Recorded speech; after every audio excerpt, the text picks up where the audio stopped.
एक अदद आशियाने की तलाश हर किसी की होती है और अपनी पूरी पाई पाई इकट्ठा करके वह ज़मीन खरीदता है मकान बनाने के लिए। लेकिन ज़रा सोचिए, उस मकान पे अगर किसी का कब्ज़ा हो जाए, उस ज़मीन पर कब्ज़ा हो जाए, तो उस पर क्या बीतेगी। कुछ ऐसा ही काम किया करता था अतीक अहमद। इस वक्त हम लुकरगंज इलाके में हैं और जो ज़मीन है ये तकरीबन 1731 वर्ग मीटर की ज़मीन है। इस ज़मीन पर किसी समय अतीक अहमद का कब्ज़ा हुआ करता था। इस कब्ज़े से मुक्त करवाया यूपी सरकार ने, योगी आदित्यनाथ ने, और अब इसी ज़मीन पर तैयार हो रहा है मल्टी स्टोरेज बिल्डिंग। दावा ये किया जा रहा है कि इस बिल्डिंग को गरीबों के लिए दिया जाएगा। प्रधानमंत्री आवास योजना और तमाम योजनाओं को शामिल करके इस मकान को बनाया जा रहा है और तकरीबन 76 मकान जो है यहाँ पे बनाए जा रहे हैं। इन मकानों को गरीबों को दिया जाएगा। ये वो ज़मीन है जो अतीक के कब्ज़े में हुआ करती थी और इसी ज़मीन पर योगी आदित्यनाथ ने पिछले साल 26 दिसंबर को आके भूमि पूजन किया था और उसके बाद से यहाँ पे मकान बनना शुरू हुआ है। अभी तक की अगर बात करें तो मकान की प्रगति की बात करें तो काफ़ी कुछ यहाँ पे बन गया है। बेसिक स्ट्रक्चर तैयार हो गया है और अब सिर्फ और सिर्फ यहाँ पे एक तरीके से फिनिशिंग का काम चल रहा है, जिसमें कि पाइपिंग, इसके अलावा इलेक्ट्रिसिटी का काम और तमाम तरह के जो ऐसे काम हैं वो चल रहे हैं।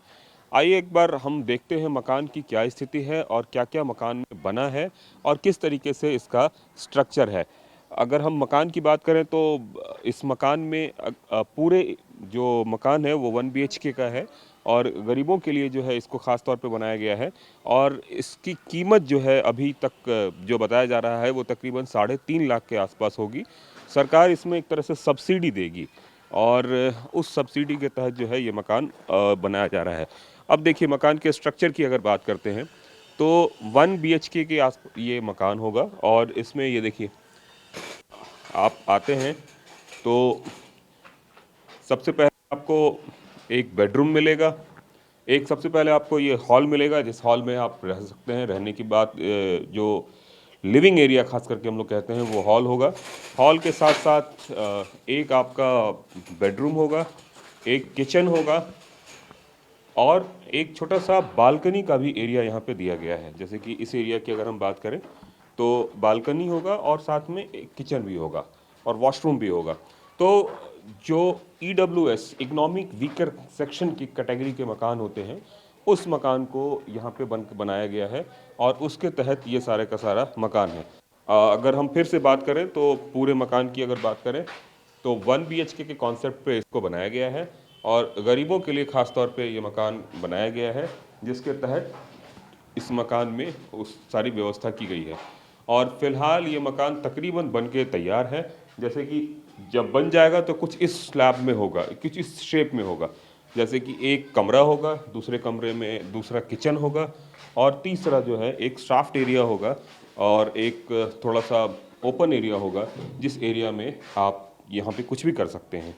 तो ये जो पूरा का पूरा मकान है, इस मकान की अगर हम बात करें तो 1731 वर्ग मीटर की भूमि पर इस मकान को बनाया गया था और बताया ये जाता है कि अतीक अहमद ने लुकरगंज के इस इलाके में कब्जा किया हुआ था। वैसे तो अगर हम कब्जे की बात करें तो अतीक का कब्जा पूरे सिविल लाइंस से लेकर लुकरगंज से लेकर तमाम तरह के इलाकों में था, लेकिन लुकरगंज का जो इलाका है वो इलाका इसलिए भी महत्वपूर्ण है क्योंकि यहीं पे बगल में चकिया है जहां अतीक अहमद खुद रहता था और इस पूरे इलाके में उसकी तूती बोलती थी एक ज़माने में।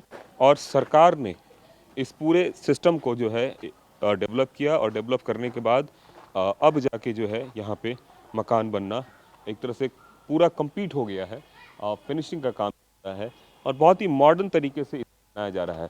बताया जाता है कि किस तरीके से इसको इलेक्ट्रिक पाइप से लेकर और सीएनजी सिस्टम तक सब कुछ जो है इसमें डेवलप किया जा रहा है और डेवलप करने के बाद पूरा जो सिस्टम है, जो सीवरेज सिस्टम है, ये सारा सिस्टम देखिए आपको, ये जो सीवरेज सिस्टम है वो डेवलप किया जा रहा है। इसके अलावा रेन वाटर हार्वेस्टिंग तब यहाँ पे जो है डेवलप किया गया है। मतलब जो बारिश का पानी आएगा उस पानी का भी कैसे संग्रह किया जाए, उसको कैसे यूज़ किया जाए, उन सब चीज़ों की भी व्यवस्था है और इस व्यवस्था के तहत इस पूरे मकान को बनाया गया है। ठीक इस मकान की अगर बात करें तो अगले साल तक यह बनकर तैयार हो जाएगा, ऐसा दावा किया जा रहा है। अब सवाल उठता है कि कितने लोगों ने इस पूरे मकान के लिए जो टीवी 9 भारतवर्ष को जानकारी मिली है हिसाब से अपना आवेदन किया है इस फ्लैट के लिए और उनकी इच्छा है कि ये मकान उनको मिले, लेकिन जो फ्लैट्स हैं वो सिर्फ और सिर्फ 76 हैं। तो ऐसे में किनको फ्लैट्स मिलेगा, ये एक बड़ा कौतूहल का विषय है। तो जो जानकारी हमें मिल रही है उसके हिसाब से बाकायदा इसके लिए लॉटरी सिस्टम अख्तियार किया जाएगा, लॉटरी सिस्टम जो है लाया जाएगा और उस सिस्टम के तहत जिनको मकान आवंटित होगा ये वो लोग होंगे जिनकी किस्मत खुलेगी। तो एक किस्मत तो उन लोगों की खुली जिनकी ज़मीन थी, वो ज़मीन जो है कब्ज़े मुक्त हुई। दूसरी किस्मत उन लोगों की खुलेगी जिन लोगों का लॉटरी में नाम आएगा। निश्चित रूप से कोशिश ये है योगी आदित्यनाथ की कि खास करके माफियाओं की जो ज़मीन है उसको कैसे कब्ज़े से मुक्त कराया जाए और उन ज़मीनों पर गरीबों के लिए मकान बनाया जाए, उसकी ये कोशिश है। हालांकि इस पूरे कवायद को इस तौर पे भी देखा गया कि इलाहाबाद में या प्रयागराज में कहें कि बहुत सारी ऐसी ज़मीनें थी जिस पे आधिकारिक कब्ज़ा किया हुआ था, उस कब्ज़े से मुक्त कराने का काम किया गया है।